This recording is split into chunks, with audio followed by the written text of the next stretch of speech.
अस्सलाम वालेकुम व्यूअर, आप देख रहे हैं लीगल एडवाइस वन। मैं हूं मेर कासिम अली। तो आज एक बहुत ही अहम टॉपिक खसूसन लॉ के स्टूडेंट्स के लिए, यंग लायर्स के लिए बहुत ही हेल्पफुल साबित होने वाला है, बहुत ही अहम है। मैं उम्मीद करता हूं कि अगर आपने ये वीडियो बिना स्किप किए देख ली तो आप काफ़ी मामलात से बच जाएंगे, काफ़ी परेशानियां जो हैं उससे इस्तेफादा हासिल कर लेंगे। अच्छा, आज का हमारा टॉपिक है लीगल ड्राफ्टिंग के हवाले से कि आपने लीगल ड्राफ्टिंग जो है वो किस तरीके से करनी है, क्योंकि काफ़ी हमारे यंग लॉयर्स इस हवाले से बड़ा परेशान रहते हैं। हमारे स्टूडेंट्स जो हैं इस हवाले से परेशान रहते हैं कि क्योंकि हमें ड्राफ्टिंग के लिए किसी और सीनियर के पास जाना पड़ता है। और ख़ुसूसन उन भाइयों से रिक्वेस्ट है जिन्होंने कोई ऑफिस ज्वाइन किया है, अपनी प्रैक्टिस का आगाज़ किया है, वो लाजमी इस वीडियो को देखें ताकि आप जो है लीगल ड्राफ्टिंग जो है वो सीख सकें। और सिर्फ लीगल ड्राफ्टिंग ही नहीं, अगर आपने ये पूरी वीडियो देखी और इस पर अमल किया तो आप काफ़ी मामलात और अच्छे लायर्स बन सकते हैं। अच्छा, सबसे पहले क्वेश्चन जाता है कि हाउ टू राइट। हम जो है इसको कैसे राइट करें, इसको लिखें कैसे, लीगल ड्राफ्टिंग को, ठीक है, ड्राफ्ट कैसे करें, व्हाट टू राइट, क्या लिखें, ठीक है। आगे आता है अच्छी वोकैबुलरी। जाहिर सी बात है वोकैबुलरी इसके लिए बड़ी ज़रूरी होती है। तो इसके लिए लीगल वर्ड हमने किस तरीके से इस्तेमाल करने हैं, ग्रामर का इशू आ जाता है, काफ़ी मामलात जो है हमें फेस करने पड़ते हैं।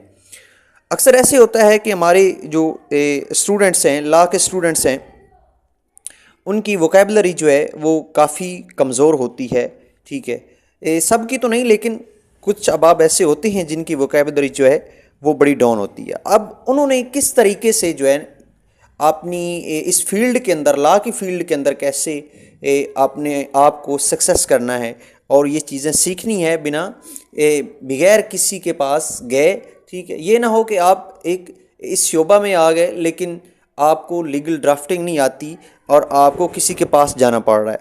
अब ऐसा हमने नहीं करना, बिल्कुल ख़ुद सीखनी है और ख़ुद चीज़ें जो है वो लिखनी है इंशाल्लाह। अच्छा, सबसे पहले आपने क्या काम करना है, आपने जो भी जजमेंट आपने स्टडी करनी है, ठीक है, एक दिन के अंदर कम से कम एक जजमेंट आप लाजमी लिखें, सॉरी इसको स्टडी करें। अब दोस्तों का सवाल होगा कि हम लीगल ड्राफ्टिंग स्टडी तो करेंगे लेकिन हमें तो ऐसे वर्ड आते हैं जो हमें समझ नहीं आते। अब उनको क्या करना है, उनको अंडरलाइन करना है।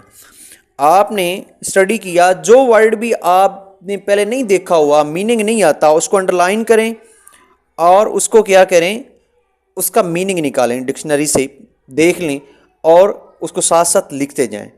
अब रोज़ाना की अगर आप एक जजमेंट भी पढ़ेंगे उसका फ़ायदा क्या होगा, एक तो आपकी वोकैबुलरी जो है वो ग्रूम होगी, दूसरा सिर्फ वोकैबुलरी नहीं, आप आसानी से जजमेंट पढ़ भी सकेंगे, यानी कि आप जो है रवानगी के साथ पढ़ सकेंगे, ठीक है, जजमेंट। और सिर्फ ये नहीं, और आपको हर हवाले की जब जजमेंट पढ़ेंगे, हर किस्म की जजमेंट पढ़ेंगे तो आपको पता चल जाएगा कि जज ने क्या जजमेंट दी है, कौन सा केस था।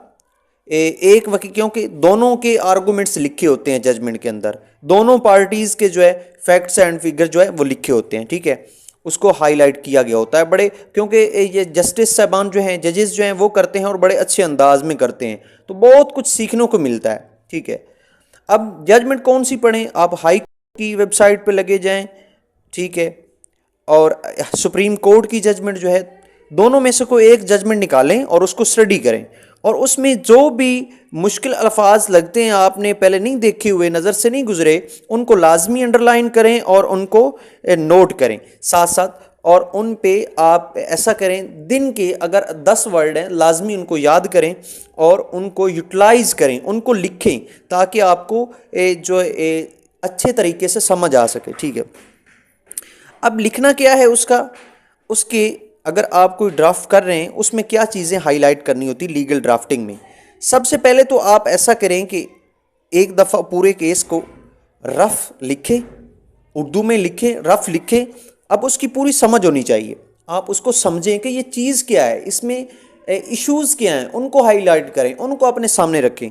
अच्छा, उसमें जो फैक्ट्स हैं ना, हैव बीन रिटन, उनको लिखें और अच्छे अंदाज में अच्छी वर्डिंग में लिखें। ये ना हो कि आप तमहीद बांधते बांधते उसको बहुत लंबा चौड़ा ले जाएं, ठीक है, लेकिन आपके जो मेन पॉइंट्स है वो कहीं जा एंड पे जाकर या दरमियान में या उससे भी कहीं आगे चले जाएं। ऐसा नहीं होना चाहिए, ठीक है। जो भी हैं आपके फैक्ट्स हैं वो कोशिश करें कि जल्द उनको हाईलाइट करने की कोशिश करें, ठीक है। जो भी इश्यूज हैं, जो भी मामलात हैं, जिस तरह का भी मसला है, उन मसाइल को आप डिस्कस करें, ठीक है, और उसको आगे आपने यूटिलाइज करना है, वर्ड बनाना है, फिर आगे फ्रेज बनाने हैं, ठीक है। आपने जो वर्ड भी लिए जजमेंट से उनको आपने कन्वर्ट करना है, आगे उसको यूटिलाइज करना है, लिखना है, ताकि आपको समझ आए और बाद में आपको परेशानी का सामना न करना पड़े, ठीक है। अब एक आप ऐसा करें कि एक ड्राफ्टिंग डायरी लें, ठीक है, आपके पास डायरी होनी चाहिए। उसमें क्या करें, नोट लीगल वर्ड जो हैं आप जजमेंट से जो निकालते हैं उधर नोट करें। अब वो नोट करते जाएंगे, वो आपकी डायरी कंप्लीट होती जाएगी। अब क्या होगा कि ये नहीं, तकरीबन 100 जजमेंट आप स्टडी करते हैं, उसमें मेरे ख्याल से रिपीट जो है ना, लीगल जो वर्ड हैं वो रिपीट आते हैं। अब उन जब आपकी नज़र से गुजरते जाएंगे, आप लिखते जाएंगे और आपको उनका मीनिंग भी पता चल जाएगा और लिखने का तरीका भी समझ आ जाएगा। अब उसके बाद आपने क्या करना है, मैंने पहले भी अर्ज़ किया, कॉमन वर्ड जो है ना वो आपने किधर से निकालने। कॉमन वर्ड ऐसे इंग्लिश के आप निकालें जो एक ड्राफ्टिंग के लिए ज़रूरी होती है। ड्राफ्टिंग में मतलब कि कुछ ऐसे कॉमन वर्ड भी इस्तेमाल किए जाते हैं लॉ की फील्ड के अंदर, ठीक है, कानून की फील्ड के अंदर। उसमें आप वर्ड वो किधर से, किसी न्यूज़पेपर से ले लें, डॉन न्यूज़ से ले लें, वो बड़ा एक यकीन जाने। अगर वोकेबलरी की बात करें, आप वोकेबलरी जो है ना आप बेहतर बनाना चाहते हैं तो आप डॉन न्यूज़ जो है वो लाजमी स्टडी करें।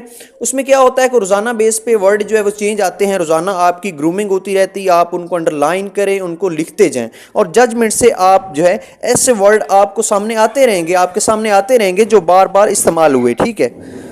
आगे निकाल सकते हैं आप मैगजीन्स निकालें। ये मैगजीन्स एक मैं आपको सजेस्ट करता हूँ, ये रीडर्स डाइजेस्ट, ये एक बड़ी अहम है। इसमें आप नोट करें, इसको स्टडी करें। एक तो लर्निंग स्किल जो है वो बड़ी आपकी ग्रूम हो जाएगी और उसमें से वर्ड निकालें, ठीक है।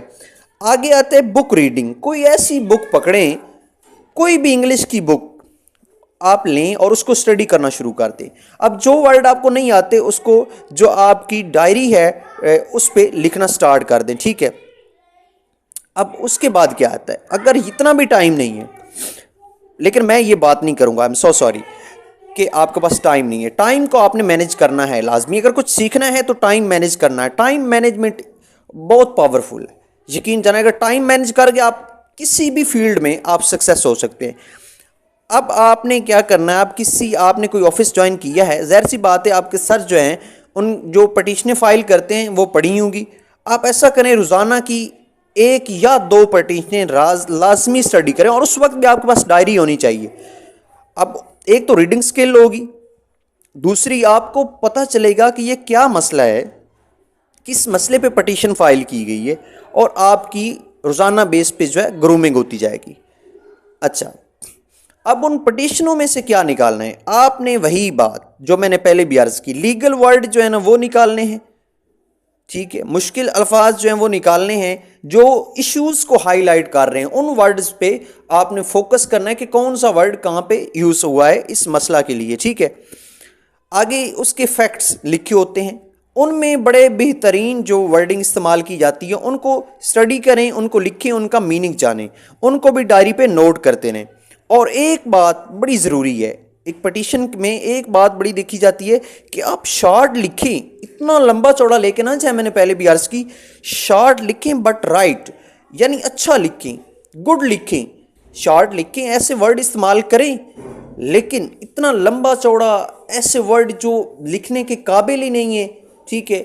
उस जगह पे हर वर्ड लिखा जाता है, लेकिन जिस जगह पे जिस वर्ड की ज़रूरत हो, अगर ज़रूरत के मुताबिक लिखा जाए, मेरे ख्याल से वो बेटर है, वो बेस्ट है, ठीक है। अच्छा, उसको लिखिए, क्योंकि वर्ड पावर जो है ना वो बड़ी चीज़ है, बड़ी अच्छी चीज़ है, एक अच्छी स्किल है कि अगर आप वर्ड की ज़रूरत के मुताबिक उनको आप लिख सकते हैं तो एक गुड स्किल, ठीक है। आगे ग्रामर का मसला आता है। अब ये मसला जो है ना ग्रामर का, ये तकरीबन काफ़ी बच्चों के साथ आता है। अब इसको कैसे ग्रूम कर सकते हैं, अब बड़ा इजी बड़ा आसान तरीका है, ठीक है। आप ऐसा करें, कोई ट्यूशन सेंटर ज्वाइन कर लें, ठीक है। चाहे वो 8 क्लास से 10 तक को, इंटर तक आप स्टडी करवा सकते हैं। आप 5 से स्टार्ट कर लें, ठीक है, किसी इंग्लिश एकेडमी में। तो मेरे ख्याल से बड़ा बेहतर तरीका और स्टेप है, आप जो है ना ये लाजमी लें। ऑनलाइन कोर्स स्टार्ट कर लें, बड़े कोर्सेज हैं जनाब, इंग्लिश स्पीकिंग के बड़े कोर्सेज हैं, ग्रामर जो है वो सीखने के। आज तो हमारे यूट्यूब पे भी हर चीज़ें मौजूद है, लेकिन हम प्रॉपर टाइम नहीं देते, क्योंकि टाइम जो हमारे सर थे वो कहते थे कि जो पाक डंडी होती है ना, यानी कि टाइम होता है, टाइम मैनेजमेंट होता है ना। आप टाइम लिखें कि मैंने इस टाइम पे ये काम करना है, तो आप आसानी से काम कर सकते हैं, अपनी मंजिल को आप गेन कर सकते हैं, पहुंच सकते हैं, ठीक है। आगे होता है बुक। आप बुक कोई ऐसी चूज़ करें कि आप जो है ना बीए की कोई बुक ले लें, मैंने पहले भी अर्ज़ किया। अब उसमें ग्रामर की कोई बुक ले लें, ठीक है। आप उसमें से देखें क्या चीज़ें लिखी गई हैं, फिर किसी चीज़ की समझ नहीं आती, आप फ़ौरन यूट्यूब पे सर्च करें, देखें, और यकीन जाने अगर ये सारी चीज़ें आप कर लेते हैं तो आप एक अच्छे लायर बन सकते हैं। आपको ड्राफ्टिंग के लिए किसी के पास नहीं जाना पड़ेगा, आप आसानी से ये सारी चीज़ें जो हैं वो खुद कर सकते हैं। उम्मीद है आज की वीडियो बहुत अच्छी लगी होगी। अब मिलते हैं नेक्स्ट वीडियो में, तब तक के लिए अल्लाह हाफिज़, अपना खास ख्याल रखिएगा।